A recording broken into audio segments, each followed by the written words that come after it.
The Rime of the Ancient Mariner by Samuel Taylor Coleridge. It is an ancient mariner, and he stoppeth one of three. By thy long grey beard and glittering eye, now wherefore stopp'st thou me? The bridegroom's doors are open wide, and I am next of kin.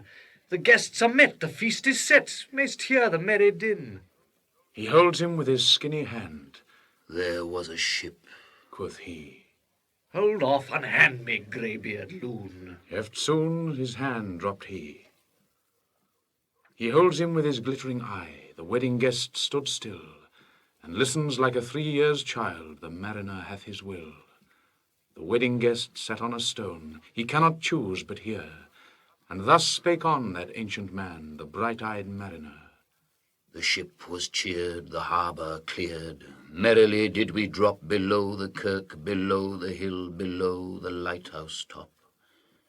The sun came up upon the left, out of the sea came he, and he shone bright, and on the right went down into the sea.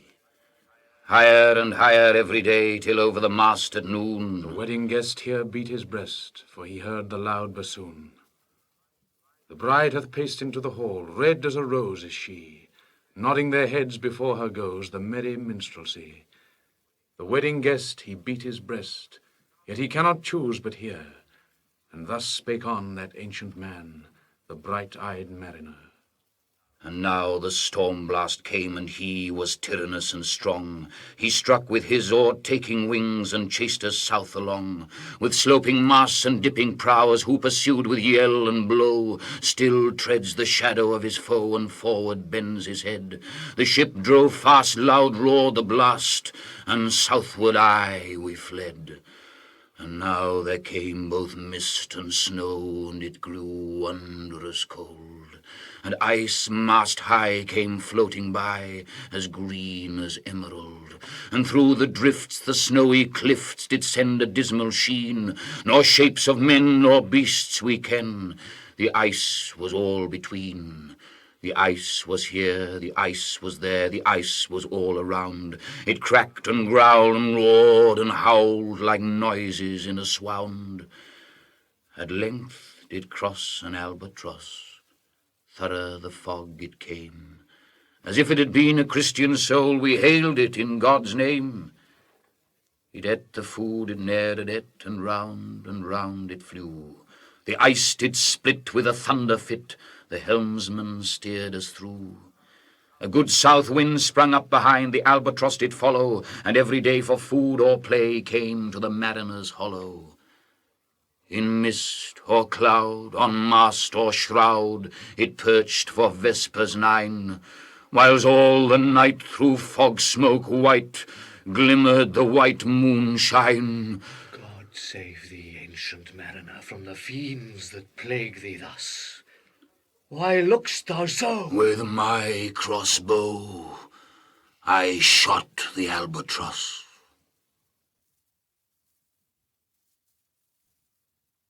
The sun now rose upon the right. Out of the sea came he, still hid in mist, and on the left went down into the sea. And the good south wind still blew behind, but no sweet bird did follow, nor any day for food or play came to the mariner's hollow. And I had done a hellish thing, and it would work them woe. For all averred I had killed the bird that made the breeze to blow. Ah, wretch, said they, the bird to slay that made the breeze to blow. Nor dim nor red, like God's own head, the glorious sun uprist. Then all averred I had killed the bird that brought the fog and mist. 'Twas right, said they, such birds to slay that bring the fog and mist. The fair breeze blew, the white foam flew, the furrow followed free. We were the first that ever burst into that silent sea. Down dropped the breeze, the sails dropped down, 'twas sad as sad could be. And we did speak only to break the silence of the sea. All in a hot and copper sky, the bloody sun at noon, right up above the mast did stand, no bigger than the moon. Day after day, we stuck, nor breath nor motion, as idle as a painted ship upon a painted ocean. Water, water everywhere, and all the boards did shrink. Water, water everywhere, nor any drop to drink. The very deep did rot. Oh, Christ, that ever this should be. Yea, slimy things did crawl with legs upon the slimy sea. About in reel and rout the death fires danced at night. The water like a witch's oils burnt green and blue and white. And some in dreams assured were of the spirit that plagued us so. 9 fathom deep he had followed us from the land of mist and snow, and every tongue through utter drought was withered at the root. We could not speak no more than if we had been choked with soot. Ah, well a day, what evil looks had I from old and young. Instead of the cross, the albatross about my neck was hung.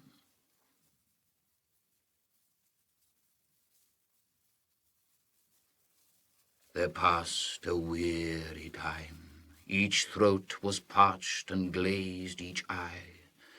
A weary time, a weary time, how glazed each weary eye.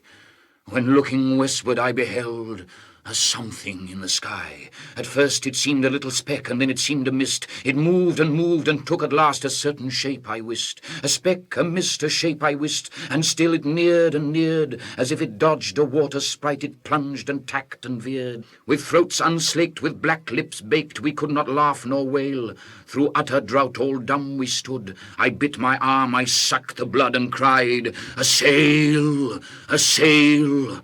With throats unslaked, with black lips baked, agape they heard me call. Gramercy, they for joy did grin, and all at once their breath drew in as they were drinking all. "See, see," I cried, "she tacks no more, hither to work us weal. Without a breeze, without a tide, she steadies with upright keel." The western wave was all aflame, the day was well nigh done. Almost upon the western wave rested the broad bright sun, when that strange shape drove suddenly betwixt us and the sun. And straight the sun was flecked with bars, heaven's mother send us grace. As if through a dungeon grate he peered with broad and burning face. Alas, thought I, and my heart beat loud, how fast she nears and nears. Are those her sails that glance in the sun like restless gossameres? Are those her ribs through which the sun did peer as through a grate? And is that woman all her crew? Is that a death, and are there two? Is death that woman's mate? Her lips were red, her looks were free, her locks were yellow as gold. Her skin was as white as leprosy. The nightmare, life in death was she, who thicks man's blood with cold. The naked hulk alongside came, and the twain were casting dice. "The game is done, I've won, quoth she, and whistles thrice. The sun's rim dips, the stars rush out, at one stride comes the dark. With far-heard whisper o'er the sea, off shot the spectre bark. We listened and looked sideways up. Fear at my heart, as at a cup my life-blood seemed to sip. The stars were dim and thick the night. The steersman's face by his lamp gleamed white. From the sails the dew did drip, till clomb above the eastern bar the horned moon with one bright star within the nether tip. One after one by the star-dogged moon, too quick for groan or sigh, each turned his face with a ghastly pang, and cursed me with his eye. 4 times 50 living men, and I heard nor sigh nor groan. With heavy thump, a lifeless lump, they dropped down one by one. The souls did from their bodies fly, they fled to bliss or woe, and every soul it passed me by like the whiz of my crossbow.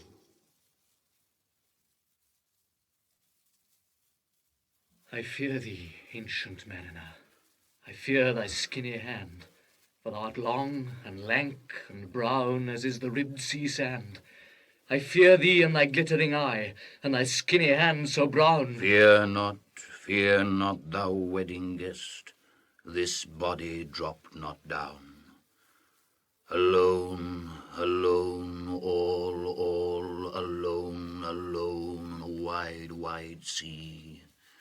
And never a saint took pity on my soul in agony. The many men so beautiful, and they all dead did lie, and 1,000 slimy things lived on, and so did I.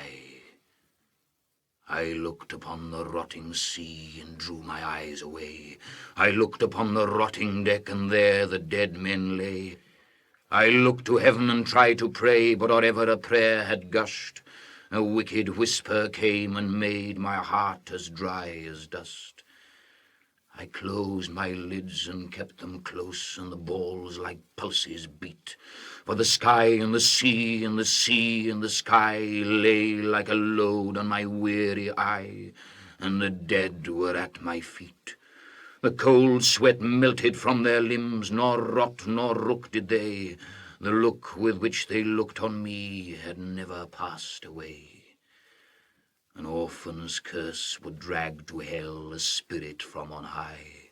But oh, more horrible than that is the curse in a dead man's eye. 7 days, 7 nights I saw that curse, and yet I could not die. The moving moon went up the sky, and nowhere did abide. Softly she was going up, and a star or two beside. Her beams bemocked the sultry main like April hoarfrost spread.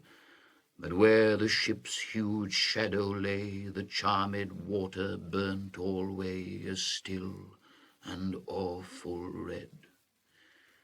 Beyond the shadow of the ship I watched the water snakes. They moved in tracks of shining white, and when they reared the elfish light fell off in hoary flakes.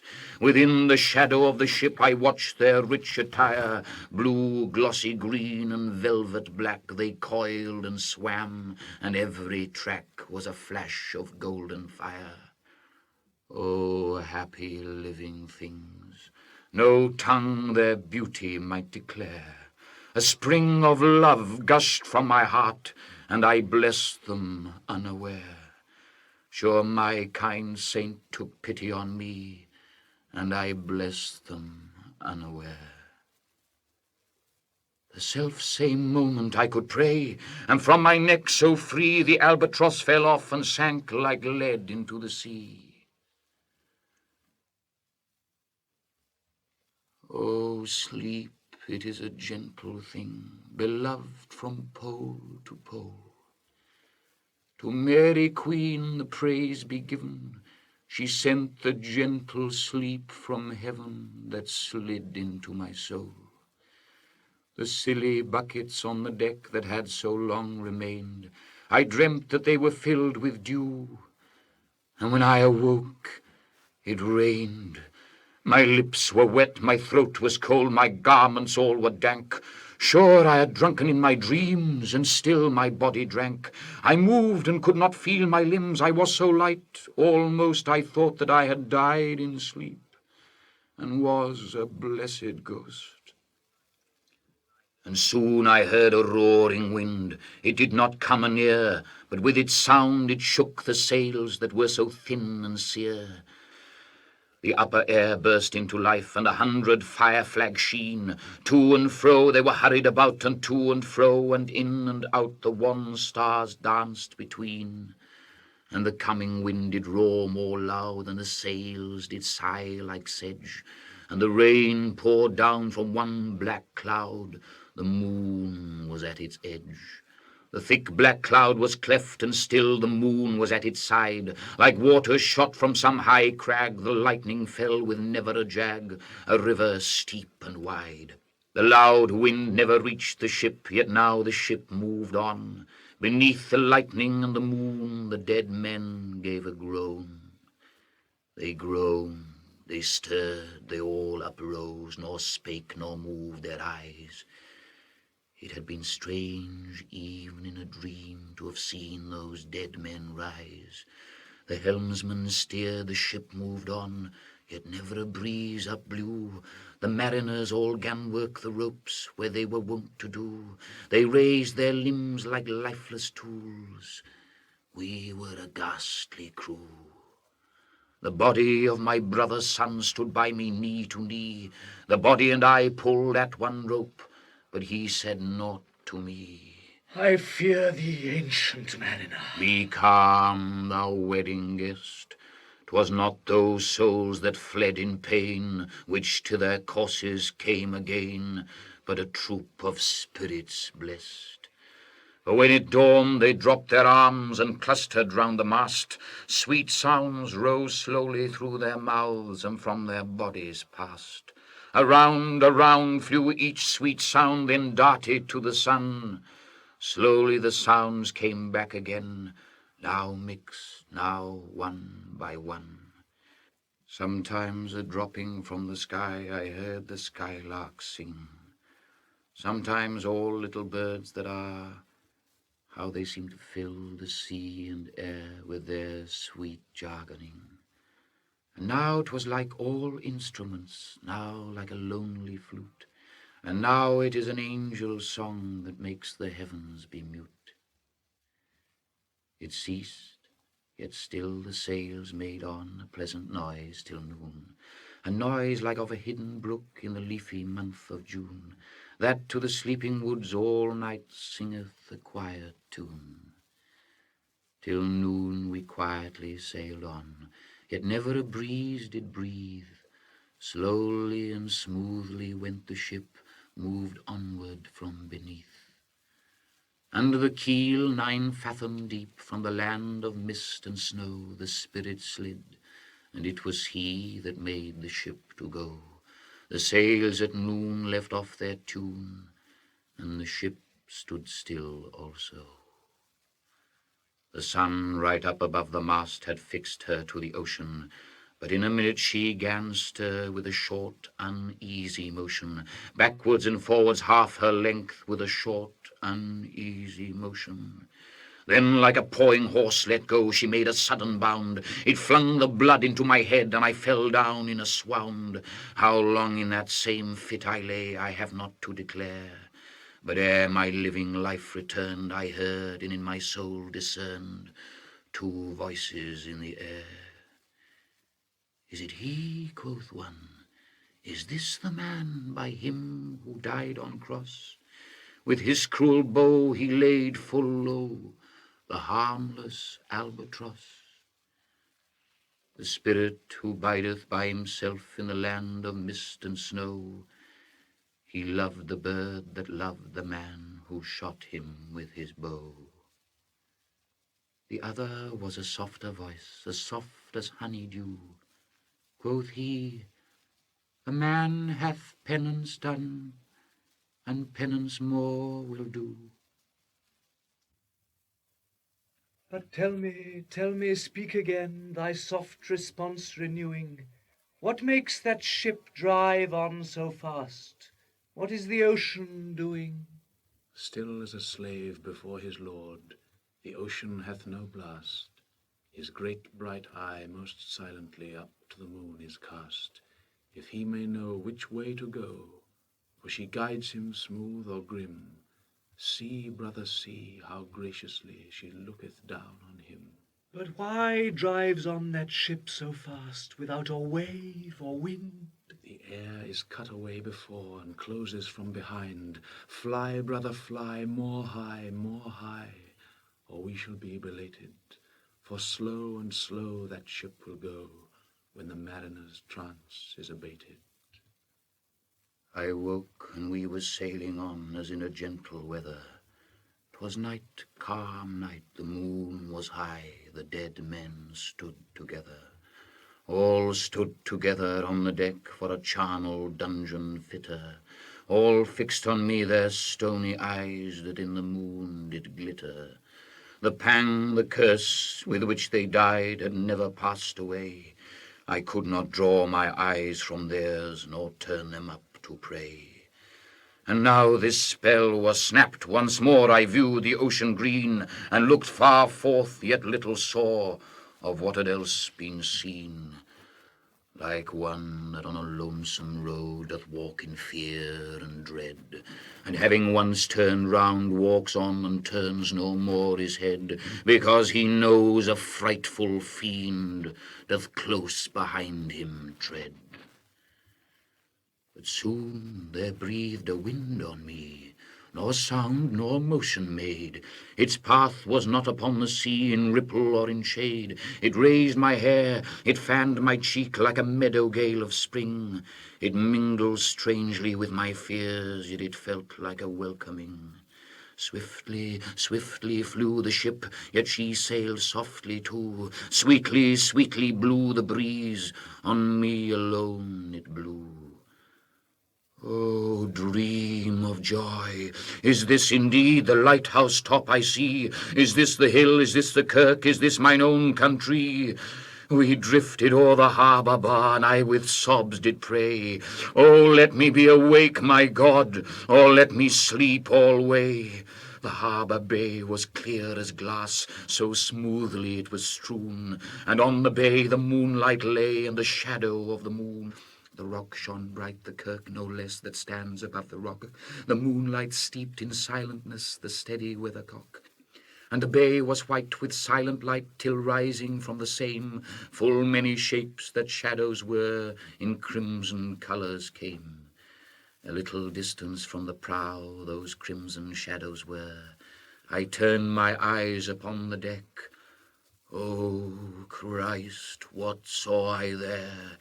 Each corse lay flat, lifeless and flat, and by the holy rood a man all light, a seraph man, on every corse there stood. This seraph band each waved his hand, it was a heavenly sight. They stood as signals to the land, each one a lovely light. This seraph band each waved his hand, nor voice did they impart. No voice, but oh, the silence sank like music on my heart. But soon I heard the dash of oars, I heard the pilot's cheer. My head was turned perforce away, and I saw a boat appear. The pilot and the pilot's boy, I heard them coming fast. Dear Lord in heaven, it was a joy the dead men could not blast. I saw a third, I heard his voice, it is the hermit good. He singeth loud his godly hymns that he makes in the wood. He'll shrieve my soul, he'll wash away the albatross's blood.